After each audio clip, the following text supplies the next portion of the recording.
जून 1984 चल रहा है। सोवियत साइंटिस्ट एक एक्सपेरिमेंट कर रहे हैं। इसमें वो अपसाइड डाउन का गेट खोलने की कोशिश कर रहे हैं, लेकिन मिशन फेल हो जाता है। फिर एक हिटमैन ग्रिगरी स्टेपेनोव के ऑर्डर पर साइंटिस्ट को मार देता है और दूसरे साइंटिस्ट डॉक्टर एलेक्सी को 1 साल का वक्त दिया जाता है। 1 साल के बाद हॉकिंस में एक नई चीज होती है। स्टारकोर्ट मॉल बनाया गया है जो टाउन के कई छोटी शॉप्स को बंद करवा देता है। हम देखते हैं माइक और 11 अब एक रिश्ते में हैं और ये चीज हॉपर को बिल्कुल पसंद नहीं।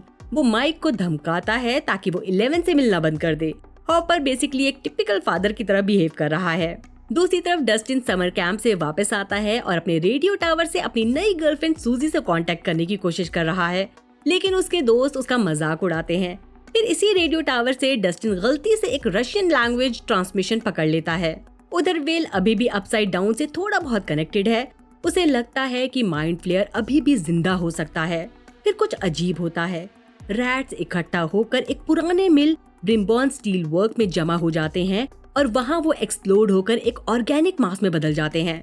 दूसरी तरफ बिली अपनी कार में कहीं जा रहा है। एक अनसीन क्रिएचर उसका रास्ता रोक लेता है और उसे मिल के अंदर खींच लेता है। बिली वहाँ से भागता है पर क्रिएचर उसे अपसाइड डाउन का एक विजन दिखाता है।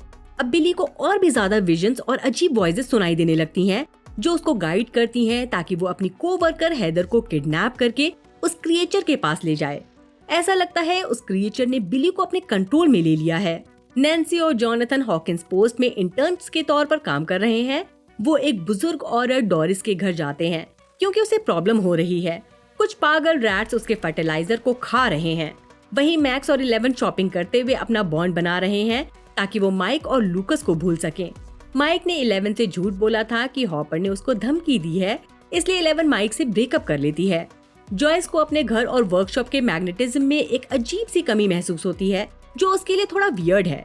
ये सब चेक करने में वो इतना बिजी हो जाती है कि वो हॉपर के साथ अपनी डेट पर भी नहीं जा पाती। यानी एक दूसरे की प्रॉब्लम सॉल्व करते करते हॉपर और जॉयस इमोशनली अटैच हो गए हैं और इनका अफेयर शुरू हो गया है। स्टारकोर्ट मॉल में स्कूप्स अवे नाम के आइसक्रीम पार्लर में डस्टिन अपने पुराने दोस्त स्टीव से मिलता है जो अब वहाँ काम करता है। स्टीव की कोवर्कर रॉबिन पहले उसकी क्लासमेट थी। उसे स्टीव के काम से क्यूरियोसिटी होती है, इसलिए वो उनकी हेल्प करती है रशियन ट्रांसमिशन को ट्रांसलेट करने में। इन्हें उस ट्रांसमिशन में एक कोडेड मैसेज मिलता है। वहीं 11 अपनी पावर्स का यूज करके माइक की जासूसी करने की कोशिश करती है और बाद में वो बिली को भी देखने की कोशिश करती है, लेकिन बिली उसकी प्रेजेंस को महसूस कर लेता है। इसके बाद 11 और मैक्स को पता चलता है कि हेदर मिसिंग है। इसी बीच नैन्सी और जॉनथन को रिपोर्ट मिलती है कि टाउन में कई जगह फर्टिलाइजर और रैट्स के स्ट्रेंज बिहेवियर का केस बढ़ रहा है। फिर वो ये देखते हैं कि मिसेस ड्रिस्कॉल अपने घर में फर्टिलाइजर खा रही हैं। दूसरी तरफ विल, लूकस और माइक के बीच दोस्ती को लेकर थोड़ी तकरार हो जाती है क्योंकि लूकस और माइक को अब बच्चों के खेल डंजन्स एंड ड्रैगन में इंटरेस्ट नहीं है। विल अपसेट होकर अपना कैसल बाहर तोड़ देता है, पर तभी उसे कुछ एहसास होता है। वो फौरन माइक और लूकस से कांटेक्ट करने की कोशिश करता है। फाइनली माइक और लूकस विल को ढूंढ लेते हैं। विल उन्हें बताता है कि माइंड फ्लेयर अभी भी जिंदा है। वहीं रॉबिन को लगता है कि रशियन मैसेज में एक शिपमेंट का जिक्र है जो मॉल में उसी रात होने वाली है, इसलिए रॉबिन, स्टीव और डस्टिन उन पर नजर रखते हैं। कुछ हथियार लिए सोल्जर्स मॉल में डिलीवरी को देख रहे हैं। बाद में ये लूकस की छोटी बहन एरिका की हेल्प लेते हैं ताकि सस्पिशियस शिपिंग रूम में घुस सकें। इन्हें पता चलता है कि वो रूम एक एलिवेटर है और ये जमीन से काफी नीचे है। कहीं और जॉयस को लगता है कि उसके घर और ऑफिस में मैग्नेट काम नहीं कर रहे। इसका कनेक्शन हॉकिंस लैब से हो सकता है। वो हॉपर को कन्विंस करती है कि ये हॉकिंस लैब चेक करें। जब ये वहाँ पहुँचते हैं तो ग्रिगरी, एक रशियन ऑपरेटिव, हॉपर पर अटैक कर देता है। बाद में हॉपर मेयर लैरी को धमकाता है। उसे पता चलता है लैरी ने हॉकिंस में कुछ प्रॉपर्टीज खरीदने में रशियंस की मदद की थी। उधर मैक्स और 11 बिली को हेदर के घर ट्रैक करते हैं, लेकिन जैसे ही वो वहाँ से निकलते हैं बिली और हेदर अपने पेरेंट्स को कंट्रोल में ले लेते हैं और उनको मिल ले जाकर माइंड फ्लेयर से प्रोसेस करवा देते हैं।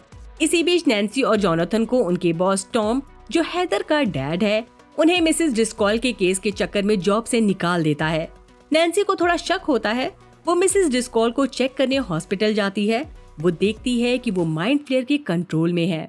उधर विल माइंड फ्लेयर के साथ वाली अपनी कनेक्शन के बारे में माइक, लूकस, 11 और मैक्स को बताता है और गेस करता है कि बिली भी प्रोसेस हो चुका है।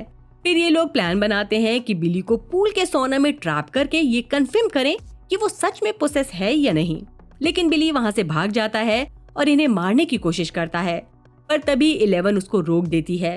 बिली वापस मिल लौटता है, जहां तब तक कई लोग माइंड फ्लेयर के कंट्रोल में आ चुके हैं और एक बड़े थ्रेट में ट्रांसफॉर्म हो रहे हैं। दूसरी तरफ हॉपर और जॉयस एक सोवियत ओन प्रॉपर्टी को चेक करते हैं और वहां एक हिडन लैब को ढूंढ निकालते हैं, लेकिन वहां ग्रेगरी उन्हें मारने आ जाता है। पर ये दोनों किसी तरह से बच निकलते हैं और साथ में एक हॉस्टेज डॉक्टर एलेक्सी को भी ले आते हैं। हॉपर और जॉयस डॉक्टर एलेक्सी को लेकर मरी के पास जाते हैं, जो एक रशियन स्पीकर है, ताकि वो एलेक्सी की बातें ट्रांसलेट कर सकें। ग्रेगरी उनका पीछा करने की कोशिश करता है, पर तीनों उसके हाथ नहीं लगते।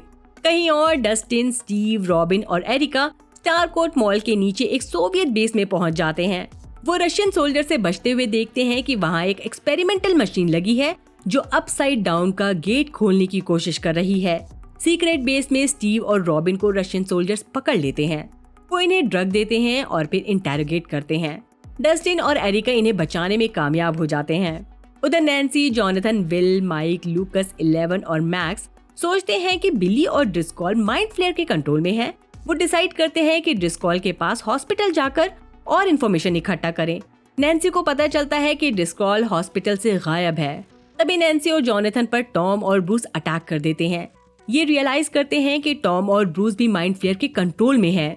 नैन्सी और जॉनथन अपने को बचाने की कोशिश करते हैं और जब वो टॉम और ब्रूस को मार देते हैं तो दोनों की बॉडीज मेल्ट होकर एक ऑर्गेनिक मास में कन्वर्ट हो जाती है और मिलकर एक मॉन्स्टर बना लेती है। इन्हीं सबके बीच 11 और माइक में सुलह हो जाती है। वो अपनी पावर्स का यूज करके उस मॉन्स्टर को हॉस्पिटल से भागने पर मजबूर कर देती है। वो मॉन्स्टर स्टील मिल की तरफ जाता है और वहाँ वो माइंड फ्लेयर के बड़े क्रिएचर का पार्ट बन जाता है। दूसरी तरफ हॉपर और जॉयस को डॉक्टर एलेक्सी से पता चलता है कि रशियंस एक पोर्टल से अपसाइड डाउन का दरवाजा खोल रहे हैं। हॉपर डॉक्टर ऑविंस को इन्फॉर्म करने की कोशिश करता है, लेकिन जॉयस इंसिस्ट करती है कि वो फौरन हॉकिंस वापस चले, क्योंकि उसको लगता है कि इनके बच्चे भी इसमें इन्वॉल्व हो सकते हैं। ग्रेगरी हॉकिंस के इंडिपेंडेंस डे फेयर पर मेयर को धमकाता है कि वो हॉपर को ढूंढने के लिए अपनी पूरी कोशिश करें। इस सब के बीच माइक और मैक्स में 11 की पावर्स को लेकर बहस हो जाती है कि माइक 11 की पावर्स पर डिपेंडेंट है और माइक अचानक से अपने प्यार का इजहार कर देता है कि वो 11 को पसंद करता है। इसके बाद 11 माइंड फ्लेयर को ढूंढने के लिए अपनी पावर्स का यूज करती है और साइकिकली बिली से कांटेक्ट करने की कोशिश करती है। इस प्रोसेस में 11 को बिली का ट्रबल्ड बचपन दिखाई देता है और वो मिल में माइंड फ्लेयर की लोकेशन ट्रैक कर लेती है, लेकिन बिली उसकी प्रेजेंस को फील कर लेता है और माइंड फ्लेयर को 11 की लोकेशन बता देता है। फिर बिली रिवील करता है कि माइंड फ्लेयर का प्लान 11 से बदला लेने का है, क्योंकि उसने पिछली बार गेट बंद कर दिया था। अब सभी कंट्रोल लोग मिल की तरफ इकट्ठा होते हैं और माइंड फ्लेयर के बड़े प्रॉक्सी में एब्जॉर्ब हो जाते हैं। फाइनली ये टेरिफाइंग क्रिएचर छत को तोड़ते हुए निकलता है और 11 को मारने के लिए आ जाता है। हॉपर के कैबिन में विल को एहसास होता है कि माइंड फ्लेयर करीब आ रहा है। इसके बाद एक इंटेंस बैटल होती है जिसमें माइंड फ्लेयर और 11 एक दूसरे पर अटैक करते हैं और दोनों को चोट लग जाती है। जब क्रिएचर थोड़ी देर के लिए कमजोर होता है तो पूरा ग्रुप वहां से निकलने और सेफ जगह पहुंचने की कोशिश करता है। ये लोग एक सुपरमार्केट में ब्रेक लेते हैं, जहां ये 11 के जख्मों को ट्रीट करते हैं और कुछ जरूरी सामान इकट्ठा करते हैं। इस दौरान डस्टिन और एरिका स्टीव और रॉबिन को मूवी थिएटर में छुपा देते हैं। डस्टिन अपने वॉकी टॉकी पर 11 के ग्रुप को सिचुएशन समझाने की कोशिश करता है, लेकिन बैटरी डेड हो जाती है। फिर 11 अपने साइकिक पावर्स का यूज करके डस्टिन की लोकेशन ट्रैक करती है और इनका ग्रुप मॉल की तरफ मूव करता है। वहीं पर स्टीव रॉबिन को कन्फेस करता है कि उसके दिल में रॉबिन के लिए फीलिंग्स हैं, लेकिन रॉबिन उससे अपनी रियलिटी शेयर करती है और बताती है कि वो लड़कियों को पसंद करती है। दूसरी तरफ हॉपर का ग्रुप फेयर ग्राउंड पहुंचता है ताकि बच्चों को ढूंढ सके, लेकिन मेयर उन्हें देख लेता है और रशियंस को अलर्ट कर देता है। इस टेंशन के बीच ग्रेगरी एलेक्सी को मरी के सामने शूट कर देता है। मरी, हॉपर और जॉयस कुछ सोवियत एजेंट से बच निकलते हैं, बट इन्हें पता चलता है कि एजेंट सब बच्चों को मॉल में ढूंढ रहे हैं। 11 का ग्रुप भी मॉल में पहुंचता है और डस्टिन के ग्रुप को रशियन से बचाता है जो उन पर गोलियां चलाने वाले थे। 11 उनका सामना करती है और फिर गिर जाती है, यानी कुछ और भी डेंजरस होने वाला है। 11 अपने जख्म से माइंड फ्लेयर का एक पीस निकालती है, लेकिन इस प्रोसेस में उसकी पावर्स चली जाती हैं। उसके पावरलेस होने के बाद हॉपर और उसका ग्रुप पहुंचता है और वो प्लान बनाते हैं कि 11 और बच्चों को सेफली निकलने का रास्ता दिया जाए। हॉपर, जॉयस और मरी मशीन तक जाने का प्लान करते हैं और डस्टिन और एरिका डस्टिन के रेडियो टावर तक उनको गाइड करते हैं। इसके बाद बिली और माइंड फ्लेयर 11 के ग्रुप को मॉल में ट्रैप कर लेते हैं। बाकी लोग माइंड फ्लेयर पर फायरवर्क से अटैक करते हैं ताकि 11 को बिली को माइंड फ्लेयर के कंट्रोल से फ्री करने का टाइम मिल सके। बिली अपनी जान देकर 11, माइक और मैक्स को बचा लेता है और माइंड फ्लेयर से सामना करता है। इस बीच हॉपर और ग्रीगरी के बीच एक इंटेंस फाइट होती है जिसमें हॉपर ग्रीगरी को मार देता है, लेकिन इस प्रोसेस में वो खुद भी ट्रैप हो जाता है। जॉयस के पास टाइम कम है और वो मजबूरन मशीन को एक्सप्लोड कर देती है जो गेट को बंद कर देती है। एक्सप्लोजन की वजह से हॉपर के टुकड़े टुकड़े हो जाते हैं। माइंड फ्लेयर का प्रॉक्सी भी मारा जाता है जब डॉक्टर ओवेंस मिलिट्री के साथ वहां पहुंचते हैं। 3 महीने बाद स्टारकोर्ट मॉल की तबाही और डेथ को कवर अप कर दिया जाता है, जबकि मेयर को बेइज्जत करके अरेस्ट किया जाता है। बायर्स फैमिली और एक पावरलेस 11 हॉकिंस से जाने की तैयारी कर रहे हैं। माइक और 11 अपने प्यार का इजहार करते हैं और प्लान बनाते हैं कि वो थैंक्स गिविंग पर मिलेंगे। एक लास्ट ट्विस्ट में कहीं और रशियन गार्ड्स को दिखाया जाता है जो एक कैप्टिव डेमोगोर्गन को खाना देने की तैयारी कर रहे हैं, लेकिन वो डिसाइड करते हैं कि वो किसी प्रिजनर को खिलाएंगे, जो एक बड़ा क्लिफ हैंगर छोड़ता है और हिंट देता है कि कुछ और मिस्ट्री अभी बाकी है। इसी के साथ ये सीजन यहीं खत्म हो जाता है।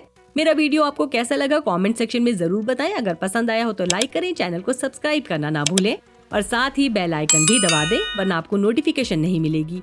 और हाँ, अगर आप फिल्मी स्टोरी बॉक्स को सपोर्ट करना चाहते हैं तो एड्स बिना स्किप किए देखें। बाय, अपना ख्याल रखिए।